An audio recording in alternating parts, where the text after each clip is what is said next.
بسم اللہ الرحمن الرحیم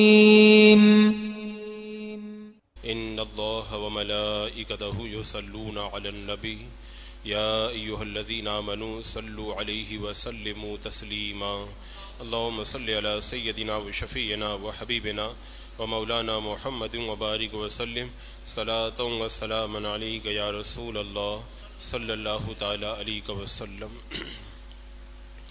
پچھلی آیات میں اس بات کا ذکر ہوا تھا کہ یہ کافر اللہ کے عذاب سے بے خوف ہیں، اور کیا ان کافروں کو اللہ کے ان بڑے بڑے عذابوں سے ڈر نہیں لگتا؟ اب کافر کمزور ناتواں ہونے کے باوجود بھی اللہ کے عذاب سے بالکل بے خوف ہیں، انہیں اللہ کے عذاب سے ڈر نہیں لگتا، اور اللہ کی جو بڑی بڑی مخلوق ہے جس کو اللہ نے بڑی قوت اور بڑی طاقت عطا فرمائی ہے، وہ تو اللہ کے عذاب سے بہت ڈرتے ہیں۔ اس کا ذکر اللہ تعالیٰ نے اب ان آیات کے اندر فرمایا کہ اولم یروا الی ما خلق اللہ من شیء یتفیہ ظلالہ عن الیمین والشمائل سجدا للہ وہم داخرون۔ اور کیا انہوں نے نہ دیکھا کہ جو چیز اللہ نے بنائی ہے اس کی پرچھائیاں دائیں اور بائیں جھکتی ہیں، اللہ کو سجدہ کرتی ہیں، اور وہ اس کے حضور ذلیل ہے۔ یعنی اللہ تبارک و تعالیٰ نے جتنی بھی چیزیں بنائی، سب کی سب چیزیں اللہ کی بارگاہ میں جھکتی ہیں اور اللہ کی بارگاہ کے اندر سر نگوں ہوتی ہیں، اور ان کی پرچھائیاں اللہ کی بارگاہ میں سجدہ کرتی ہیں۔ یعنی کائنات کے اندر جو بھی چیزیں ہیں، چاہے وہ چھوٹی چیز ہو یا بڑی چیز، سب اللہ کی تسبیح میں مگن ہے، اللہ کی بارگاہ میں سجدہ ریز ہیں، اور اللہ کے حضور جو ہے وہ جھکتی ہوئی نظر آتی ہیں۔ اور فرمایا وَلِلَّهِ يَسْجُدُ مَا فِي السَّمَاوَاتِ وَمَا فِي الْأَرْضِ مِن دَابَّةٍ وَالْمَلَائِكَةُ وَهُمْ لَا يَسْتَكْبِرُونَ۔ اور اللہ کے لیے سجدہ کرتے ہیں جو کچھ آسمانوں میں ہے اور جو کچھ زمین میں ہے، چلنے والا ہے اور فرشتے، اور وہ غرور نہیں کرتے، تکبر نہیں کرتے۔ یعنی زمین و آسمان میں جو بھی چیزیں ہیں سب اللہ تبارک و تعالیٰ کی بارگاہ میں سجدہ ریز ہیں، چاہے وہ جانور ہوں، چاہے وہ فرشتے ہوں، یا اللہ کی کوئی بھی مخلوق ہو۔ کائنات کی ساری مخلوق اللہ کو سجدہ کرتی ہے، لیکن ہم اسے سمجھ نہیں پاتے، دیکھ نہیں پاتے۔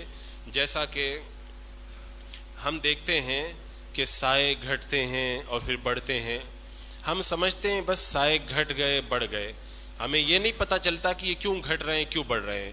فرمایا ان کا گھٹنا اور بڑھنا بھی اللہ کی بارگاہ کے اندر سجدہ ریز ہونا ہے، مگر ان کے سجدوں کو ہم لوگ سمجھ نہیں پاتے۔ کبھی دائیں طرف جھکتے ہیں جب سورج طلوع ہونے میں چڑھتا ہے اور چاند مشرق میں ڈلتا ہے تو دائیں طرف سائے ہو جاتے ہیں، اور کبھی بائیں طرف، یعنی جب سورج مغرب میں ڈلتا ہے اور چاندنی راتوں میں چاند مغرب میں چڑھتا ہے تو سائے جو ہیں وہ بائیں طرف ہو جاتے ہیں۔ ہم نے دیکھا سایہ بائیں ہو گیا، سایہ دائیں ہو گیا، اس کے علاوہ ہم کچھ نہ سمجھ پائے، لیکن حقیقت کے اندر ان سایوں کا دائیں اور بائیں طرف جانا، یہ بھی ان کا اللہ کی بارگاہ کے اندر سجدہ کرنا ہے۔ اور یہ زمین اور اس پر جتنے اشیاء ہیں، چاہے پیڑ پودے ہوں، پہاڑ ہوں، درخت ہوں، ان سب کے سائے پھیلتے ہیں، زمین میں پڑتے ہیں، یہ سب اللہ کی بارگاہ کے اندر سجدہ ریز ہوتے ہیں۔ اور فرمایا گیا کہ اے انسانوں، یہ چیزیں جن کو تم بے جان سمجھتے ہو، بے عقل سمجھتے ہو، یہ سب اللہ کے حضور عاجز اور ذلیل ہیں، اور تمہیں اس کا پتہ نہیں چل پاتا ہے۔ اللہ تبارک و تعالیٰ کو وہ تمام چیزیں ہر وقت سجدہ کرتی ہیں اور اللہ کے خوف سے لرزتی رہتی ہیں۔ میں نے کل بتایا تھا نا کہ کرکی ایک چھوٹا سا جانور ہے، وہ بھی پاؤں زمین پہ رکھتا ہے تو ڈرتے ڈرتے رکھتا ہے کہ زمین میں دھس نہ جاؤں۔ اللہ نے اتنا خوف ان کے اندر پیدا کیا ہے۔ اور زمین کے اندر جو جانور اور دیو ہیکل بڑے بڑے، یہ چوپائے وغیرہ جو بھی ہیں، سب اللہ کی بارگاہ میں جھکے پڑتے ہیں، ہمیں اس کا شعور نہیں ہو پاتا۔ جیسے مثال کے طور پر کنکریوں نے میرے آقا صلی اللہ علیہ وسلم کے جو ہے وہ سامنے کلمہ شریف پڑھا، تو ویسے تو کنکریاں کلمہ پڑھتی ہمیں پتہ نہیں چل پاتا، میرے آقا علیہ الصلوۃ والسلام کے سامنے انہوں نے کلمہ پڑھا۔ ایسے ہی پہاڑوں نے جو ہے وہ حضرت داؤد علیہ السلام کے ساتھ میں کلام کیا، اور میرے آقا صلی اللہ علیہ وسلم غار ہرا جاتے تھے تو وہ پتھر آپ کو سلام کرتا تھا، اور بھی بہت سارے اس کے مظاہر ہیں۔ چڑیوں نے اللہ کے رسول علیہ السلام کی بارگاہ میں فریاد کی، اونٹ نے شکایت کی، ہرنی نے جو ہے وہ اپنی رہائی کے لیے دعائی لگائی. تو یہ سب جانور ہوں، پرند ہو، چرند ہو، نباتات ہو، جمادات ہو، پیڑ پودے جو بھی ہیں، سب اللہ کی تسبیح کرتے ہیں، اللہ کے حضور سجدہ ریز ہوتے ہیں. اب یہاں پر آپ دیکھیں کہ ایک ہوتا ہے جسم کا سجدہ اور ایک ہوتا ہے سائے کا سجدہ کرنا. جسم کے سجدے کی حقیقت جو ہے وہ نظر نہیں آتی، مگر سایہ کا زمین پر پھیل جانا یہ اس کا سجدہ ہے کہ زوال کے وقت میں سکڑ کر کے چھوٹا ہو جاتا ہے، یہ سجدے سے اس کا اٹھنا ہے. یعنی سایہ جب پھیل جاتا ہے تو سجدہ کرتا ہے، اور جب سکڑ کر کے چھوٹا ہو جاتا ہے تو سجدے سے اٹھ جاتا ہے. ایسے ہی درخت جب پھلوں سے لد جاتے ہیں تو جھک جاتے ہیں، یہ اللہ کی بارگاہ میں سجدہ شکر ادا کرتے ہیں. ایسے ہی آپ دیکھیں جانور جو ہے وہ نیچے منہ جھکائے ہوئے ہیں، یہ اللہ کی بارگاہ میں سجدہ کر رہے ہیں، ہمیں اس کا جو ہے وہ پتہ نہیں چل پاتا. اللہ نے فرمایا نا کہ سب ہم نے تمہارے لیے مسخر کیا. اونٹ ہمارے نکیل پکڑنے سے ہمارے ساتھ چل رہا ہے، ہاتھی کو ہم جہاں چاہتے لے جا رہے ہیں، گھوڑا اور جو ہے وہ گدھا وغیرہ ہمارے ساتھ میں چل رہے ہیں. مچھر تو ہمارے قابو میں نہیں آتا، وہ آتا ہے کاٹ کے بھاگ جاتا ہے. کیوں؟ اللہ نے بڑے بڑے جانوروں کو ہمارے تابع کر دیا تو ہماری مرضی کے مطابق ہمارے ساتھ میں آ گئے. مچھر کو اور مکھی کو ہمارے تابع نہیں کیا، ہم بار بار اڑاتے ہیں، وہ پھر آ جاتی ہے، پھر بھاگتی ہے، پھر آ جاتی ہے. تو یہ سب اللہ کی قدرت ہے. اللہ نے جس کو ہمارے تابع کر دیا وہ ہمارے کہنے پہ چلتا ہے، اور جس کو تابع نہیں کیا، چھوٹا سا جانور ہے، وہ بھی ہمارا کہنا نہیں مانتا ہے. تو سب اللہ کے حضور جھکے ہوئے ہیں. یہ اور بات ہے کہ ہم ان سب چیزوں کو سمجھ نہیں پاتے. یہ جانور بھی بولتے ہیں، پہاڑ بھی تسبیح کرتے ہیں، دروازہ جب ہلتا ہے تو وہ بھی اللہ کی تسبیح کرتا ہے، چھت کے اندر بھی آواز آتی ہے تو وہ اللہ کی پاکی بولتی ہے. یہ سب اللہ کو سجدہ کر رہے ہیں، ان کے سائے سجدہ کر رہے ہیں. تو ان کی جو بولیاں، ان کی باتیں، یہ سب ہم نہیں سمجھ پاتے. اس میں بڑی حکمت ہے. ایک حکمت تو یہی ہے کہ اگر ہم ان سب کی باتیں سمجھنے لگ جائیں تو ہم بہت سارے گھاٹے میں پڑ جائیں گے. حضرت موسیٰ علیہ السلام کے بارے میں مثنوی شریف کے اندر ہے کہ ایک شخص حضرت موسیٰ علیہ السلام کے پاس آیا، آ کر کے کہنے لگا حضور آپ مجھے جانوروں کی بولیاں سکھا دیں. تو حضرت موسیٰ علیہ السلام نے کہا کہ ان سب کاموں میں مت پڑو، تم اپنا کام سے کام کرو. اب وہ ضد پہ آ گیا کہ نہیں حضور آپ مجھے سکھائی دیجئے، زیادہ نہیں تو میرے گھر میں جو 2 جانور رہتے ہیں ان کی بولی مجھے آپ سکھا دیجئے. اب اللہ تعالیٰ نے حضرت موسیٰ علیہ السلام پہ وحی نازل فرمائی کہ موسیٰ یہ ضد کر رہا ہے، اس کو سکھا دو. اب حضرت موسیٰ علیہ السلام نے اس کو تعلیم کر دی. اب وہ گھر پہ گیا، کھانا کھایا، دسترخوان جھاڑا، اس میں سے لقمہ گرا، مرغا آیا، اس کے گھر میں جو پل رہا تھا آ کر کے منہ میں لے کر کے چلا گیا. تو کتا اس سے کہہ رہا ہے کہ اے مرغے وہ لقمہ مجھے دے دے تو دانہ وانا چک کر کے تیرا کام چلا لے گا. تو جواب کے اندر وہ مرغا کہنے لگا کہ فکر مت کر، کل اپنے مالک کا گھوڑا مرنے والا ہے، خوب پیٹ بھر کے تجھے کل کھانے کو ملے گا. اب وہ مالک جو ہے وہ جس کو حضرت موسیٰ علیہ السلام نے جانوروں کی بولیاں سکھائی تھی بڑا خوش ہوا کہ آج بڑا فائدہ ہو گیا. فوراً گیا مارکیٹ میں گیا اور جا کر کے گھوڑے کو بیچ کر کے آ گیا. اب دوسرے دن پھر جب دسترخوان جھاڑا، مرغا پھر اٹھا کر کے لے کے چلا گیا لقمہ. جب کتے نے پھر اس کا پیچھا کیا کہ تو مجھ کو دے دے، کل تو نے میرے ساتھ میں جھوٹ بولا. تو مرغا کہنے لگا کہ میں نے جھوٹ نہیں بولا. اب وہ مالک پتہ نہیں سمجھ گیا، وہ گھوڑا بیچ کے آ گیا اور کہیں اور جا کر کے مر گیا وہ.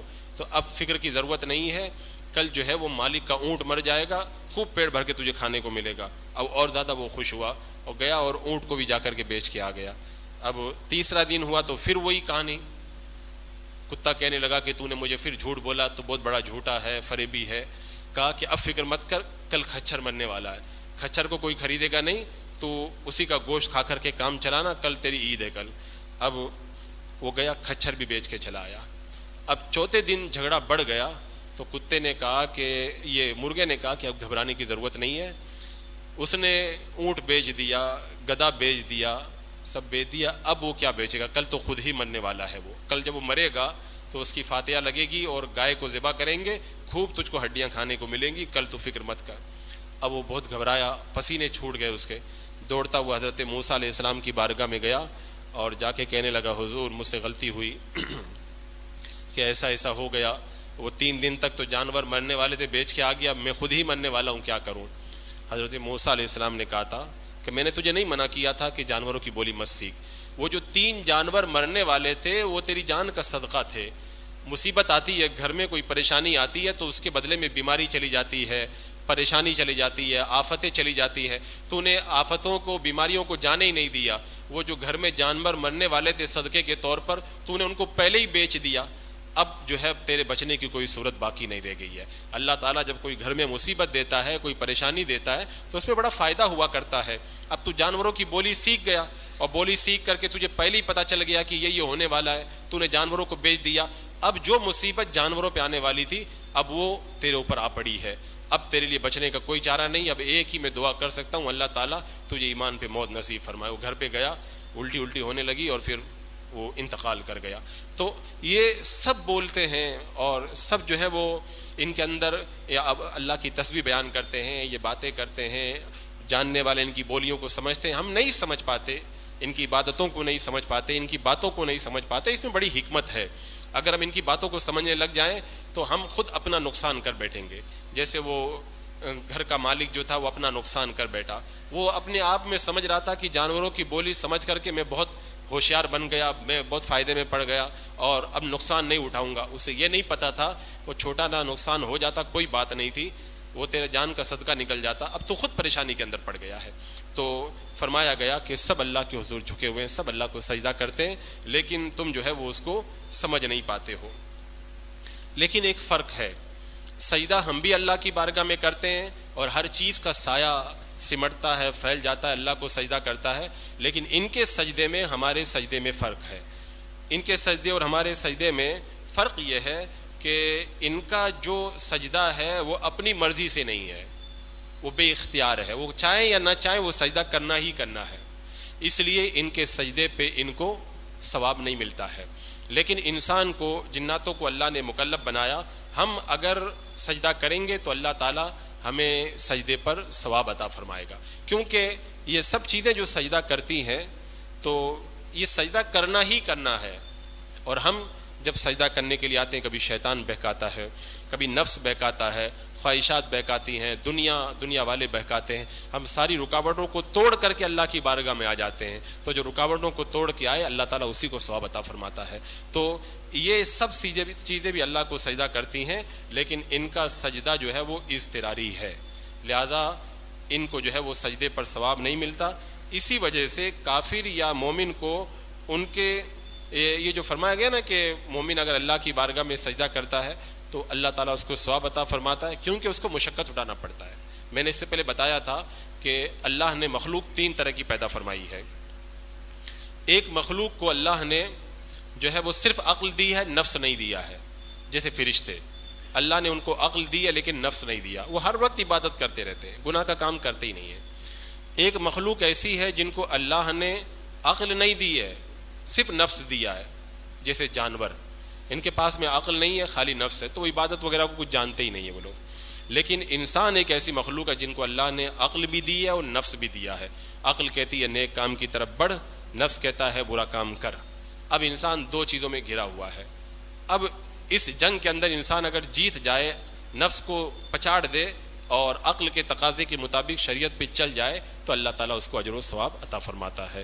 تو ہمارا جو سجدہ ہے وہ اختیار سے ہوتا ہے, اسی لیے اللہ تبارک و تعالیٰ اس کے اندر اجر و ثواب عطا فرماتا ہے. اس کے بعد میں ارشاد فرمایا یخافون ربہم من فوقہم ویفعلون ما یؤمرون, اپنے اوپر رب کا خوف کرتے ہیں اور وہی کرتے ہیں جو انہیں حکم ہو. یعنی یہ سب چیزیں اور فرشتے جو ہیں وہ اللہ سے ڈرتے رہتے ہیں, اللہ کا بڑا خوف ان کے دل میں رہتا ہے. اور میں نے ایک روایت میں پڑھا تھا, ہم انسان ہو کے اللہ سے نہیں ڈرتے, اللہ کی بارگاہ میں سجدہ کرنے سے گریز کرتے ہیں. جمعہ کے دن قیامت آئے گی اور جمعہ کے دن سورج نکلنے سے پہلے پرندے بہت زیادہ چلاتے ہیں, کیونکہ انہیں پتہ ہے کہ جمعہ کے دن قیامت آئے گی. تو جب تک سورج نہیں نکلتا وہ ڈرتے رہتے ہیں کہ کہیں اسی جمعہ کو قیامت نہ آ جائے, تو وہ چلاتے ہیں, بہت شور مچا. جب سورج نکل جاتا ہے تو ان کو تسلی ہو جاتی ہے کہ اس جمعہ کو قیامت نہیں آئے گی. تو جانور بھی جو ہے وہ اللہ کا اتنا خوف اپنے دل کے اندر رکھتے ہیں. پتھر اللہ سے ڈرتے ہیں. قرآن مقدس فرمایا لما یتفجر منہ الانہار, ان سے جو ہے پانی کے چشمے پھوٹ پڑتے ہیں. کتنے ایسے پہاڑ ہیں جن سے پانی پھوٹتا ہے, ہم سمجھتے پانی نکل رہا ہے, ہمیں پتہ ہی نہیں رہتا وہ اللہ کے خوف سے رو رہا ہے. وہ پتھر اللہ کے خوف سے روتا ہے, لیکن انسان جو ہے وہ بالکل غفلت کے اندر پڑا رہتا ہے. اسے کچھ پتہ اور کچھ احساس نہیں ہوتا کہ مجھے کیا کرنا ہے اور کیا نہیں کرنا ہے. تو فرمایا گیا کہ اللہ کی مخلوق میں صرف انسان اور جنات ہی اتنے غرور اور سرکشی میں مبتلا ہو جاتے ہیں کہ اللہ کی عبادت سے روگردانی کرنے لگ جاتے ہیں، ورنہ چھوٹی سے چھوٹی مخلوق بھی اللہ سے ڈرتی ہے، ایک مکھی بھی اللہ سے ڈرتی ہے، مچھر بھی اللہ سے ڈرتا ہے، لیکن انسان جو ہے وہ اللہ کا خوف اپنے دل میں، پہاڑ اتنے لمبے لمبے، قرآن میں نے ابھی جو آیت کریمہ پڑھی تھی نماز میں، آپ نے سنا کہ اگر لو انزلنا ھذا القرآن علی جبل لرأیتہ، اگر قرآن کو ہم پہاڑ پہ نازل کر دیتے تو وہ اللہ کے خوف سے ریزہ ریزہ ہو جاتا، یعنی اتنی بڑی مخلوق پہاڑ وہ اللہ سے ڈر رہی ہے، لیکن انسان کمزور ناتواں، تھوڑا بخار چڑھ جائے تو جسم میں جان ہی نہیں ہے، کھانا نہیں ملے تو ہلنا ڈلنا مشکل ہو جائے، تو اس کا یہ حال ہے کہ وہ اللہ کے عذاب سے بالکل بے خوف ہے۔ اب اللہ کے عذاب سے وہ ڈرتا کیوں نہیں ہے؟ تو اس کی وجہ کیا ہے؟ فرمایا گیا کیونکہ جو جتنا اللہ سے قریب ہوتا ہے اسے اللہ کی اتنی معرفت ہوتی ہے، اور دل میں اللہ کی جتنی معرفت ہوتی ہے اتنا ہی اللہ سے ڈرتا ہے۔ اس کی مثال آپ یہ دیکھ لیں کہ ایک شیر اگر ہمارے سامنے آ کر کے کھڑا ہو جائے، ہماری کیا حالت ہو جائے گی؟ شیر اگر یہیں پہ آ کے کھڑا ہو جائے، کتنے لوگ تو یہاں سے بھاگ جائیں گے، چھپ جائیں گے، گھر میں چلے جائیں گے، دروازہ بند کر لیں گے۔ شیر اللہ کی ایک چھوٹی سی مخلوق ہے، اس کی کوئی حیثیت نہیں ہے اللہ کی بارگاہ، معمولی مخلوق اللہ کی، لیکن شیر آ جائے تو ہم کو کتنا ڈر لگتا ہے، رونگٹے کھڑے ہو جائیں، کتنے لوگوں کو اٹیک آ جائے شیر سامنے آ کے کھڑا ہو جائے، اور کتنے ایسے لوگ ہیں شیر کو دیکھ کے اندر پیشاب کر دے، خوف سے لرز جائیں، اور اگر شیر آ کے کھڑا ہو جائے تو کتنے لوگ ڈر سے بھاگ بھی نہیں پائیں گے، پاؤں بھاری ہو جائیں گے۔ تو ایک اللہ کی چھوٹی سی مخلوق، اس کا اتنا ڈر ہمارے دلوں کے اندر کیوں؟ ہمیں معلوم ہے کہ بہت خطرناک جانور ہے یہ۔